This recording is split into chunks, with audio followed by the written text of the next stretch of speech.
I had a very interesting chat with somebody that I know very well over the weekend, and the conversation started off by me talking about how I just found it amazing, really. All the people that I knew, that some of them that I used to rate quite highly, who fell for the nonsense that was Divock 91. You know, the body bags didn't pile up at the end of the streets.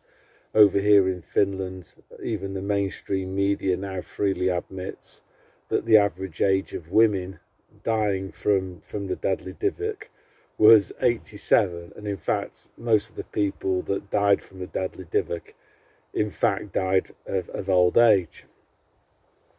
Yeah, and this person sort of countered and said, well, it's worse than that, because these people, not only did they wear their underpants on their heads in public and follow arrows stuck on the floor, most of these people actually decided to go to the Britney Spears and the Boosters concerts.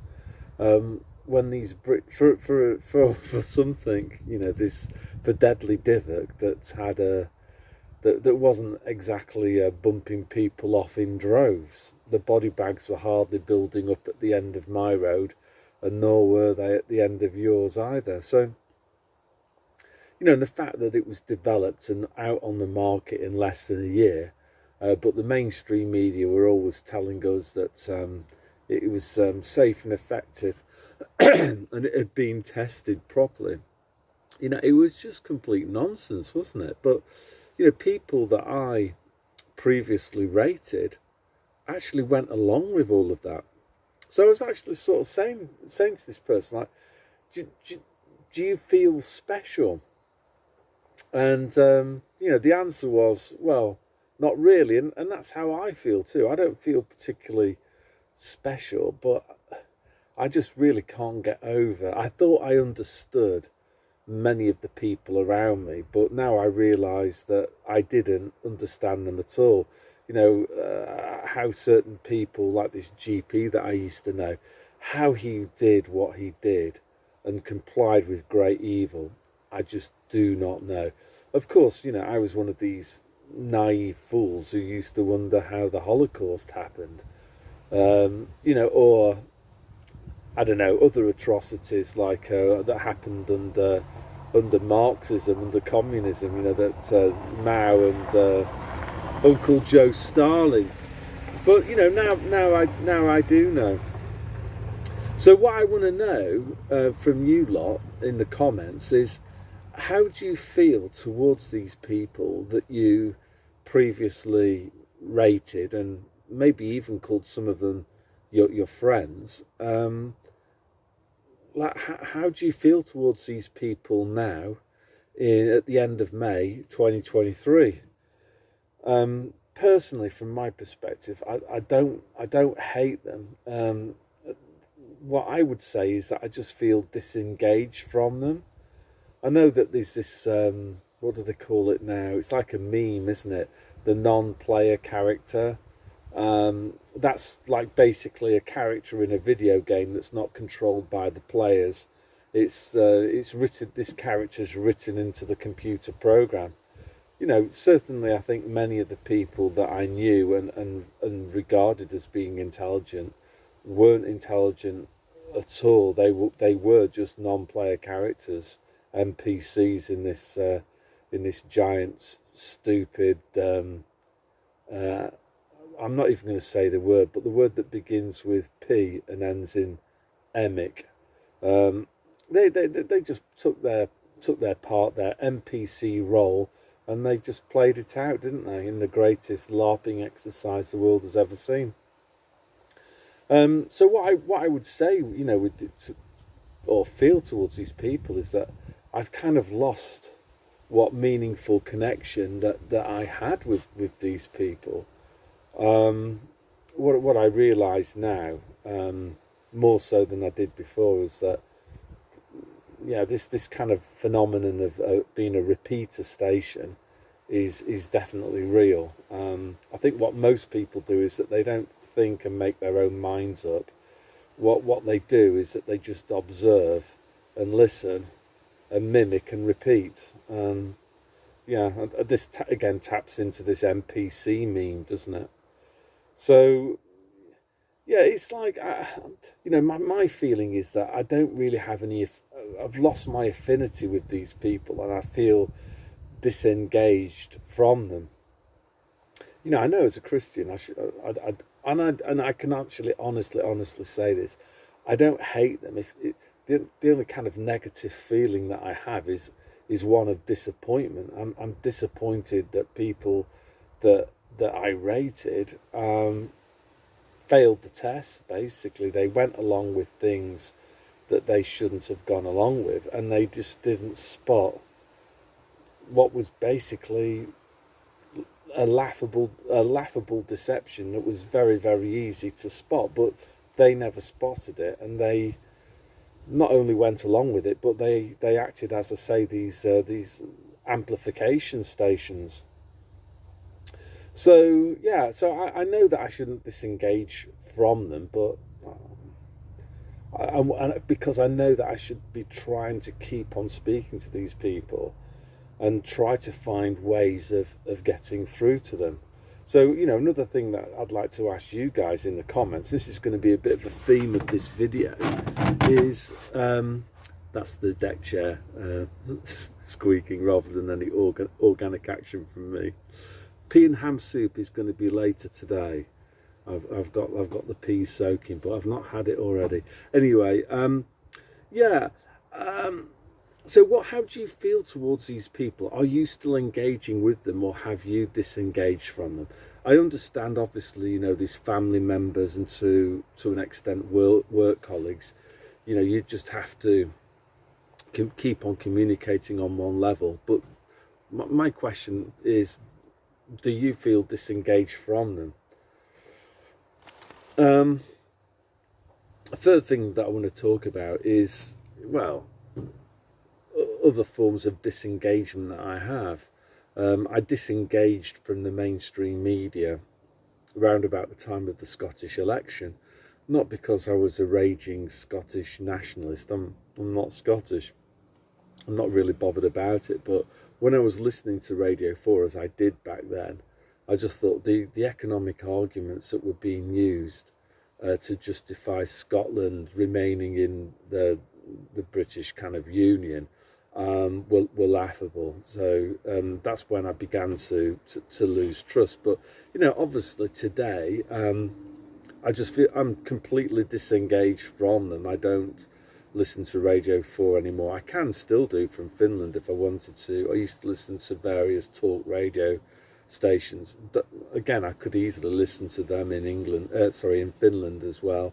Don't bother with them. So I've completely disengaged from the mainstream media, apart from just maybe laughing at it. So do you feel the same way? Are you also disengaged from the mainstream media? Another thing that I'm disengaged from is materialism and status. I think I've always been like that from a very early age. I realised that it's people that make you happy, not stuff and status. So if I'm disengaged from what I'm trying to get at here is that I do feel disengaged from much of life, basically, like from here. Like a lot of the people that I knew, I don't know, I just can't help but feel disappointed with them for what they did or didn't do, or what they said or didn't say, what they supported that they shouldn't have supported. The TV and what the government says, politicians, it's just all nonsense, isn't it? So I just feel completely disengaged from that too. Popular culture, like I used to watch the occasional film, but I just can't watch it anymore. Can't watch listen to much of the music that I used to listen to before, because I've realised a lot of it was not particularly great in terms of its message. So do you feel the same? So as I say, like, so I feel kind of disengaged from much of the world. And I don't know. Sometimes I wake up in the morning and I sort of think, is this a nightmare? And then I realise, no, it's not. The world. Yeah, here's the point. I guess the world is not what I thought it was. Like pre-March 2020. And, I kind of feel a bit disappointed about that. Again, call me naive. I'm sure there were many of you guys who were awake well before March 2020. And I did know that certain things were wrong. I had this guy, this theology PhD student who came and visited the last school that I worked at. And, he talked to me about 9/11. Yeah, and I remember him questioning Tony Benn at a conference about it, and he made me investigate it. Actually, so really, really nice. I think he was a Harvard grad, um, and that was probably around 2008, something like that. So I've told you about all the things that I feel disengaged from. Does that mean that I'm like depressed or something? No, not at all. Um, I, do I feel disengaged towards other people? Yes. Do I feel disappointed in other people? Many people I do, but not all. The people that did see through it, that did stand up for what's right. I feel more drawn to those people than I ever did before. It was the ultimate test, and the ultimate filter, basically. Um, the other thing that I feel more drawn to is nature. That's something that these scumbags basically. I know they're trying with the trails in the sky and everything, but we don't get too many of those in Finland. And then of course the other thing that I feel drawn to a lot closer than I did prior to March 2020 is closer to God the Father. And I think it was like the well, you can tell me in the comments. Um, I'll tell you the lyric. You tell me the song. There ain't no hiding place from the Father of creation. I'm not going to tell you any more of the lyric because you'll guess the song very easily. But I can't. I remember last summer I was like thinking about that line quite a lot, and it is true. There is no hiding place from the Father of creation. Another sentence that's come into my head, of course, is from the Bible. Vengeance is mine, saith the Lord. So I feel a lot. My relationship with God has got a lot closer with Jesus Christ, and so what I'm going to do now is to sort of finish things off with a story. So it goes like this. There was once a man who had a fig tree growing in his vineyard. He went looking for figs on the tree, but found none. So he said to his gardener, "Look, for 3 years I've been coming here looking for figs on this fig tree, and I haven't found any. Cut it down. Why should it go on using up the soil?" But the gardener answered, "Leave it alone, sir. Just 1 more year. I'll dig around it and put in some manure. Then if the tree bears figs next year, so much the better.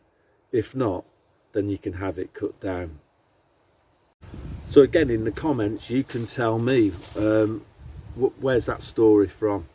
Try and be precise, as precise as possible. But it's for me, it's obvious, isn't it, that the fig tree has basically run out of time, and the trees that are bearing fruit, no problem. The trees that are not bearing fruit, well, they're basically it's like the landowners, the owner of the vineyard has basically had enough. It's time to like sift the wheat from the chaff and throw the bushes, the fig bushes, the fig trees that aren't producing figs onto the fire. So yeah, so that's it's even the most powerful of powerful can eventually become disengaged, and I'm not talking about me there. So that's all I want to say today. So God bless.